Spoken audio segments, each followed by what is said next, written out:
What is your opinion on Andrew Tate? I know some people that know him, and they said that he always has been professional. He keeps his word.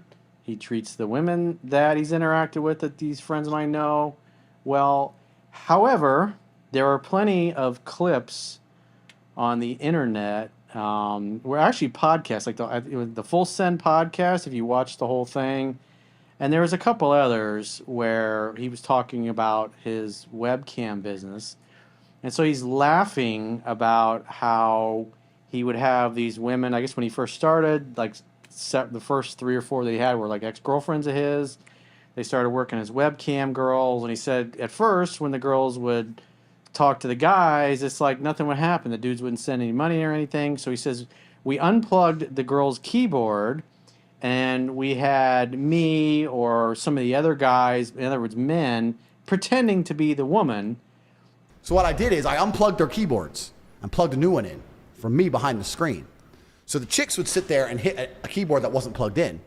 And me and my brother, and eventually some staff I trained, would do all the talking. The girls were just pure, just famoosers, just laughing. And they basically proceeded, like I remember one instance in particular, this guy took out, so what happens is these guys would start a relationship with these webcam girls, at least they think they are. Yeah. And over the years, I've had lots of guys that have come to me that got involved with webcam girls or girls that they started, hanging out with in the webcam, then eventually moved to meeting in person and dating. And so I've had a lot of experience as a coach from that perspective of the guys that are talking to webcam girls. And so what he and the rest of the guys that were involved, it's like you had the pretty girls acting like they're typing away, messaging this guy, when in reality it's Andrew Tate and his other dudes are the ones actually typing out the messages. Yeah. And the idea is they would present this, and again, this is all like Full Send Podcast is one of the ones where he really laid it out well that I remember. And he laughed about it and he bragged about how one guy in particular took $250,000 out of the equity in his house to send to this girl. And I had these guys selling their houses, life savings, loans, all of it to me. Give me it all.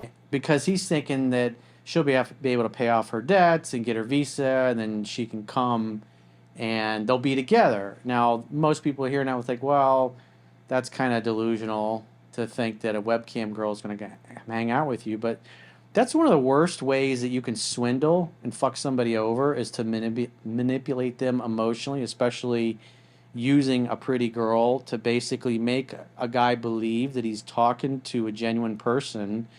Even though she's on screen, it's Andrew and the rest of his guys are pretending to be the girl, and the idea is to get the guy to part with his money and to make the guy think that they're going to be together, and use fear and manipulation to cause the guy to continually give more money until he's basically out of money. And we were taking their money, all of it. If they come and say, what kind of, all of it. We were fucking milking them dry.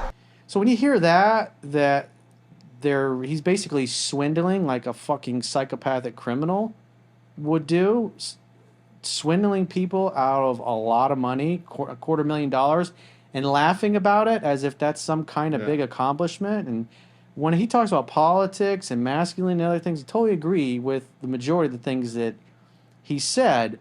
But him as a person, him as a human being, he's a fucking criminal. He acts like a criminal. He thinks like a criminal. And if you're on podcasts bragging about, how you swindled some poor, lonely, gullible dude out of his life savings or the equity in his house, and you think, well, he was stupid enough to send the money, and you're proud of that, that's how you got your start, it's like, I don't have any respect for that at all. That's not a man I would want to associate with in any way. I mean, that's what a criminal does. That's why people that behave that way end up in jail.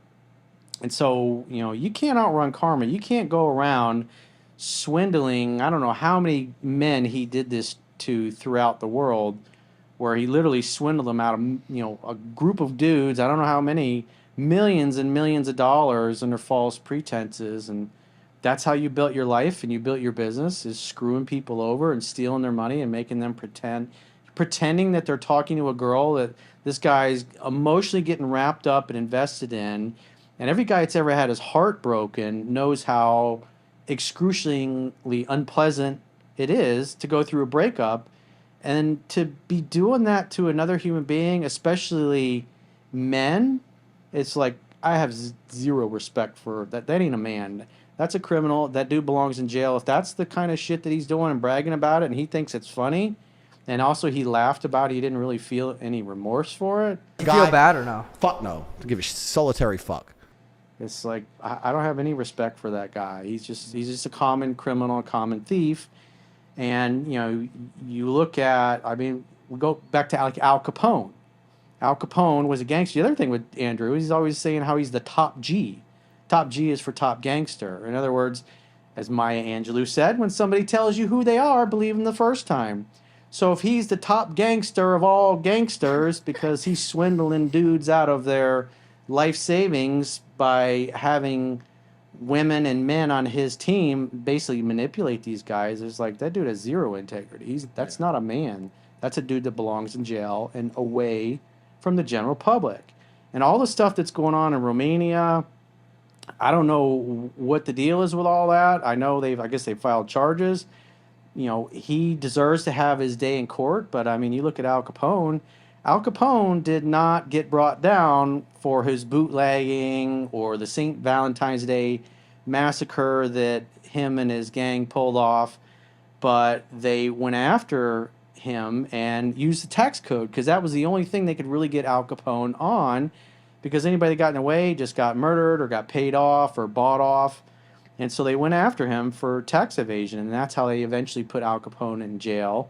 Spent a lot of years at Alcatraz. He had syphilis, and he ended up that derailed Al Capone's career. Honorable man is not going to behave that way, and is certainly not going to go on podcasts and incriminate themselves and brag about all the bullshit that they have done and laugh about all the felonies that they've committed. And they moved to Romania because it's highly unlikely that he would get extradited to anywhere in the West for any of his felonies that he joked around and laughed that he did. And so when I hear things like that, when I see him on a podcast bragging about this shit, it's like, it's disgusting. I don't have any respect for that dude at all. And so when you behave that way and you act that way, karma is going to come for him and his brother and everybody else that is associated with. And they might not end up getting put in jail for the things that they actually did. There may be other things that they come after him, but he's not a good dude. He's not a good man. He's not an honorable person. I wouldn't have anything to do business-wise with the guy. I wouldn't want to associate with him. It's like somebody that has that kind of attitude, I would never trust him with a girlfriend. If I was a married dude, I wouldn't trust him with my wife. I wouldn't trust him with my kids. I wouldn't want him anywhere near me or anybody I associate with. And that's the harsh reality. He's not a good guy. He's a criminal. He acts like a criminal, and he behaves like a criminal. And justice is going to come for him. It looks like it is coming for him. Now, I don't know what's going to happen with the court case, but if it's not that, it'll be something else that he'll do, because, you know, you reap what you sow in life. That's a universal principle. You cannot outrun it. And behaving that way and joking and laughing about swindling dudes out of their money that they really can't afford to lose, and manipulating them and making them think that they're going to have a relationship with this girl, and you're just stealing their money, and as soon as their money's gone, it's like, see you later. It's like, we got to the point where we had these guys falling in love with my models, serious, big time in love, right? Sending crazy money. that's disgusting. That's a disgusting human being. It's atrocious. So I have no respect for the guy. Zero. Not a man. That's not how a man behaves. That's how a scoundrel and a criminal and a dude that belongs in prison acts. Telling you bragging about what a gangster they are, and apparently some of his associates are known gangsters as well, is like, I have to assume he's a gangster and a criminal because he's proud of it. Yeah. He says, I'm the top G. I'm the best G that's ever been, or whatever the fuck he says. And it's like, he's a dirtbag. Any guy that I've ever known that were like, oh, I love Andrew Tate, he's the best, or this, turned out to not be so good. They were not honorable men. Yeah, he's very got a good. lot of people on the right bamboozled with his bullshit and his lies and his dishonesty. But it's like you can't outrun karma, man. It's coming for him. It's coming hard. He's gonna get it good and hard. He's gonna get everything he deserves. Yeah, sometimes the right's a little easily bamboozled. Sometimes, like Yeah. and the wrong thing. But I think that's both sides. But the right definitely falls victim to. Yeah, everything's so polarized. Yeah. Everybody just lines up behind their tribe and just assumes. It's like a lot of people, a lot of the influence, Candace Owens, all these other people, even Tucker Carlson, went and interviewed him. And I don't know if Tucker saw the Full Send podcast, but he didn't bring up any of those things. So it's like that's just not good. Top G, top criminal, he belongs in jail.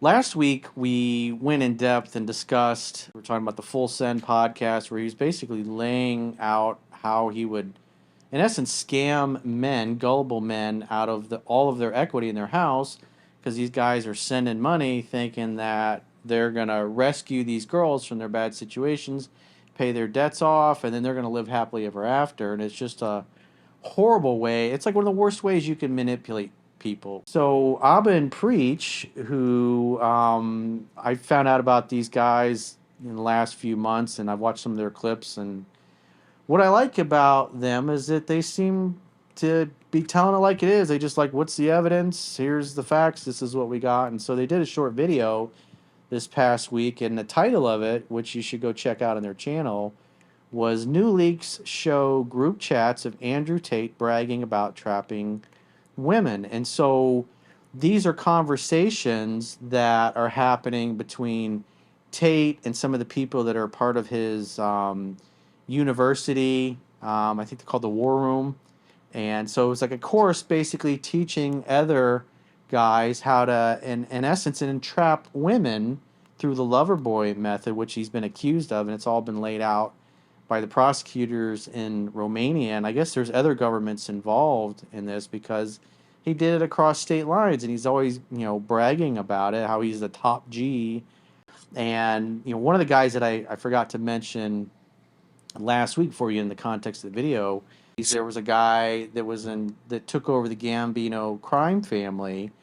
His name was John Gotti, and he had Sammy the Bull Gravano was his right-hand man, and they basically, John Gotti murdered Paul Castellano, who was the existing godfather for the Gambino crime family at that time, very publicly in front of his steakhouse.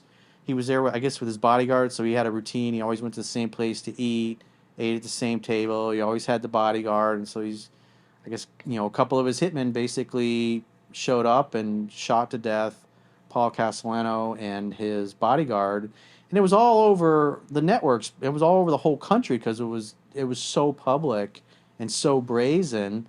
And then over the years in the 80s into the 90s that, John Gotti developed, he was a lot like Andrew Tate, very flashy, nice clothes, nice suits. He gets on camera. He's very respectable, very jovial, laughing, jokester kind of guy, just the kind of dude that was like, oh, this is all nonsense. I'm not a gangster. This is, this kind of like Andrew Tate has, oh, this is, I'm just being nice to girls. It's not all these things I'm being accused of, or, totally So it's the not. Matrix coming at us. Yeah, it's the he Matrix says. coming after me. And, John Gotti was like, oh, it's just the government doesn't like successful people. And, they're coming after, me and my associates. And then meanwhile, what later came out was a lot of the stuff had been recorded, and there were wiretaps, and Gotti he was a psychopath. And Matt, he had no problem killing anybody that got in his way, and he was very arrogant about it, and he was very flashy, and he got off a lot. And it was like 3 or 4 times the government went after him, and each time they were able to get the case thrown out, or the jury acquitted him. And so then he goes on TV and he brags, and these idiots in the FBI, and so he's constantly sticking his finger in the eye of the man, basically saying, hey, you can't touch me. And he even had a nickname called the Teflon Don, because he was, the Godfather. And so nothing stuck. No charges could stick. And then I remember eventually when they finally brought him down, his very famous lawyer, who also kind of looked like a gangster himself, somehow got disqualified and wasn't allowed to represent him. and he ended up getting found guilty, and he spent the rest of his life in prison. Ended up dying, I think, of throat cancer, I don't know, 15, 20 years ago. But like I said, he was very flashy because, historically, the Italian mafia guys are like, they're very quiet. They don't like attention. They don't like media attention. They did not like John Gotti always being in front of the cameras, and because he brought a lot of attention on the family that, quite frankly, they didn't like. And he kept giving the hairy middle finger to the government and antagonizing them, and they kept coming after him, and eventually they got him. And I see the same kind of behavior in Andrew Tate, just thumbing his nose at everybody. And then you look at like the Tucker Carlson interview, which was some of they showed some clips on this on Abend Preachway. It was only like 16, 17-minute long clip, and so they go through some of the text exchanges between Tate and what he's saying to some of these girls, like one of them that he had trafficked. And so, like, the way it typically works is they have a woman that they call the bottom bitch, if you will, like she's the like his right hand girl, and so he uses manipulation, and the right hand girl is the one that basically is the final closer that gets the girl who was never into any kind of adult work or sex work or can work or any of that stuff to agree to start doing those things. It was very carefully laid out, very manipulative, very specific tactics, very specific. When I was trained in sales and spent a lot of time studying that when I got into real estate. And so you see a lot of those tactics show up in his manipulation, leaving the girl hanging, getting her in love with him, and then making her think he's going to dump her, isolating her from her friends. And so all of this stuff has been verified that these are the actual text conversations. But, Tate goes on Tucker Carlson. He interviewed a lot of people interviewed him, and he just sits there and with a smile on his, just like John Gotti did, and just is like, "Oh shucks, this is kind of nonsense. It's the Matrix coming after me." And in reality, when you see these texts and things, you're like, well, that's pretty damn manipulative. But then when you look at how he was bragging about how he was manipulating guys out of their life savings because they think they're going to get together with these girls, and he's laughing about it, and so were the guys that were interviewing him on the podcast were laughing right along with it because Andrew Tate tended to have some of the same political beliefs. And it's like a lot of the things he talks about politically and male-female dynamics, I agree with. But when you see the manipulation and how he swindled dudes out of their life savings and then what he's done with these girls, it's like not a good dude.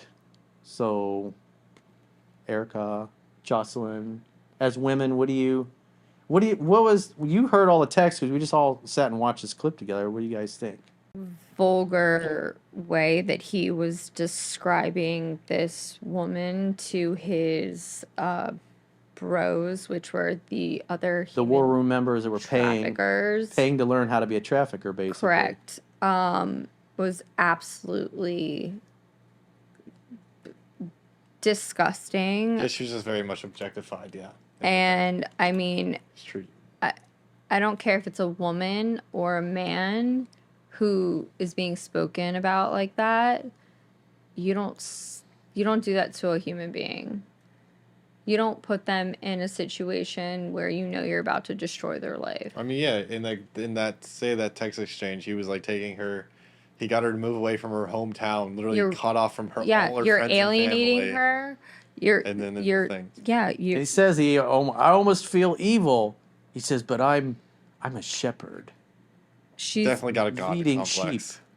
With a smile on his face, he's just like John Gotti. He was always smiling. Meanwhile, he's trying to. She's become totally dependent. She's been alienated, become an outcast from her own family. She's friendless. She's friendless. She got no money. Yeah. She's in another country. It's all because of the lie that he made up, and it was just to control her and make her do what he really wanted her to do, which was to go and work for him in this sex trafficking thing. The webcam business, the OnlyFans. Or the OnlyFans, whatever it is. To me, it's all sex trafficking, because if you're forcing someone to do something sexually, that's some sort of... Well, he would claim that he's not forcing them; he's manipulating them. Right, He's but if manipulating reality to make them believe manipulating things that are untrue. exactly, if you're manipulating someone to do something that they're uncomfortable with sexually in the beginning, and you just keep prying and being a persistent poppy, they already gave you their like first answer, their gut answer. So if you keep prying and prying and prying, I'm gonna speak for most women. Women are gonna be very uncomfortable. And you're always working. Why don't you work for me so we spend more time together? Work for you doing what? So I'll have a webcam business. Oh, I don't want to do that. So okay, I know you don't want to do that, but listen, come, let's have a meeting. Let's just talk about it. If you don't want to do it, don't do it. Fine. But let me explain it to you properly. In fact, I'll bring one of the girls who works for me. Your bottom bitch is the one who does the selling. You don't do the selling.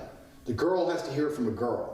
And this is where your bottom bitch has to be trained. That's why I said it's so important to have a good first girl. Crossing, like, not only like a moral line, you're Yeah, crossing. But the morals don't matter to them. That's the whole. I point. understand that, but then that's where That's he why shouldn't he belongs be. in jail, Yeah. and eventually he's going to end up there. It's like, and there's so much evidence. There's, all this stuff is out there in the internet.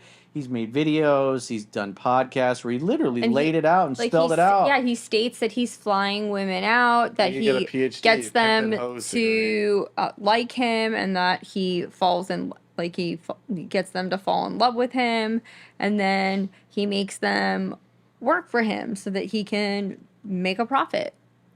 Like, it's all a game to him. I use sex as a tool to make women love me so they'd obey me and live in my house and make me money. That's what I want. That's the absolute worst, horrible way that you can manipulate people. He was manipulating men and women emotionally through relationships or promise of a relationship or a prospect of a relationship or sex and love, whatever you want to call it. And then it's cutting everything off too. It's So just that's a all predator. They have. It's there's no other way to describe it. That's what I was gonna say. Very predatory. He's not a good person. There's a certain type of woman that he goes after: broken homes, not really strong ties with their family, their relationship.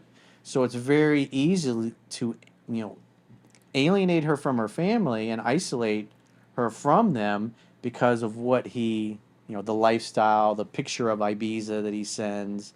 When she's doubtful, so she can see the lifestyle that she's going to get when she goes there, and how he isolates the girl once she gets in country and leaves her at the house with one of his other, the bottom bitch girl, as he called it. So he really is a pimp. Yes. Yes, that's why he's facing sex trafficking charges. He admits it. Yeah. And you too could get a degree in Pimp and Hoe University. I don't want a degree to be a pimp. So yeah, on corporatate.com I have my PhD program, and that is PhD is Pimp and Hose degree that I'm Clever. And Clever. That teaches basically how I got girls, how I met girls, how I got girls to like me, how I got girls to fall in love with me to work on webcam for me. What the? And it's pretty cool. That's what that was what his university would give you. What is wrong? It was a PhD. Was it like Tate University or Cobra University? It's called, I think. It was called the War Room. And that was, no, that's I like guess, that special group. that was part of the one of the courses, I guess. Oh yeah, that's. I think like it's supposedly about self-help now, or I don't know what he's My doing. mind right now is like pop rocks. I don't know, cannot right? even comprehend that this actually went on. How long did this? And all the Decades. people on the right, Candace Owens, all of them, had just they've been drooling all over him. Nobody looked, even Tucker Carlson. I mean, the stuff Wait, was out there. there's The no way- podcasts were out there, and he I'm did sorry. no research. I'm gonna interrupt, but there's no way that these chicks did not make money. They made money, I'm not but saying like they didn't make money, 35% of what they could have made if they did themselves. They probably lost like Okay, 65%. you know I can't do math, so. Fix Well, that. the other thing that he said was when the girls were typing, and the reason why he unplugged their keyboards is because they sucked at it, and the guys were sending them no money. And as soon as him and the rest of the guys started bullshitting and making stuff up, the money started flowing. It was all a scam. The whole thing was a scam. Everything he's a scammer. He's a scam artist. Women haven't got a clue how to famoose a dude. They don't have, because they rely on their looks. They don't have any of the intellect. They have no game, nothing. There's some, though. There's some. Nothing. There's some. Nah. You get a man with game and give him a female's body, a female avatar. He will fuck a guy up. Think about the like emotional wood chippers. pain and the devastating financial consequences that Andrew Tate has caused who knows how many men all over the world, and women for that matter. I'm thinking about all those women's fathers. Well, in a lot of cases, the father wasn't around. You don't know that. Well, a lot of the It's cases. the broken home girls. The women that there was a certain type. A good family-oriented girl ain't gonna fall for that. Typically, That's so true. Yeah, that's why he. She's literally got no them father to leave the go whole to. family. She doesn't get along with her mother. Bad family, bad neighborhood, broke but very beautiful. She's perfect target to get manipulated by somebody like him. He's famous. He's supposedly rich. How is he famous? For doing this. Infamous, basically. Yeah. He's famous for being a pimp? Well, he originally started out as a kickboxer. He was like 2 or 3 time world champion kickboxer So he when he was in can his 20s. physically beat the shit out Well, of the you. other thing that was implied in the Abend Preach, that Georgina would basically threaten the girls with physical violence if they didn't comply. So Is there Georgina a boy or girl? it's a woman. It's one of the top the women bottom in his. bitch. She was one of the ones Good that got bitch. charged. Wait, I have notes. She was the bottom bitch. In other words, she's like the number 2 Yeah. person. She's like the right hand man. So there was Georgina, and there was a second woman that he Okay, yeah. in the text exchanges that Abend Preach were going through. Which, by the way, they did a great job. Yes. I appreciate the fact that Yeah. it's hard to find people that actually look at the evidence and tell it like it is and are not trying to bullshit or scam people. So I appreciate that. And they call out people that are running scams and shit. So the world needs more of that. So kudos to them for just calling the dude out, just like we're doing here, man. The lover boy method? Yeah, so the lover boy method is, hey, come here, you'll be my girl, and we'll live together, and we'll build businesses and empires together, and we'll live happily ever after and live this amazing life. And so he gets them there, and so he uses distance and manipulation to keep these women on pins and needles. Remember, it's a scientific fact that women are more attracted to men whose feelings are unclear, and he's using that technique to basically keep women in the dark and be unclear about his intentions or whether. Because the other thing he said was that he would make up a lie about like one of the girls that he was manipulating. It was part of the indictment against him. Was that She worked at a sex club. yeah, he said that was I the got some lie. friends back home in your city, and I was told that you had talked to a lot of men and you worked in a sex club. And if that's the case, we can't be together. And she's like, that's a lie. And so he even says in the text exchange, it was a total lie. I made it up, but because he used it because his whole idea is he's basically threatening to take away the relationship from the girl, and the idea is he wants her to justify herself to him so he can get her to comply with living with him, living with Georgina, and having no contact with anybody. She never goes out in public without Georgina or one of the other top girls or Andrew with them. And that's what he wants. He wants to be able to dominate everything they do and who they interact with. So they remain totally isolated so nobody can come along and mess with the girls and So we're like, hey, you're cause them not to in a good stop situation. earning Yeah. for him. Because to him, they were just money mules. He was just milking them for money. He's just a fucking dirtbag. Like I said last time, I have zero respect for this guy. What a pathetic human being.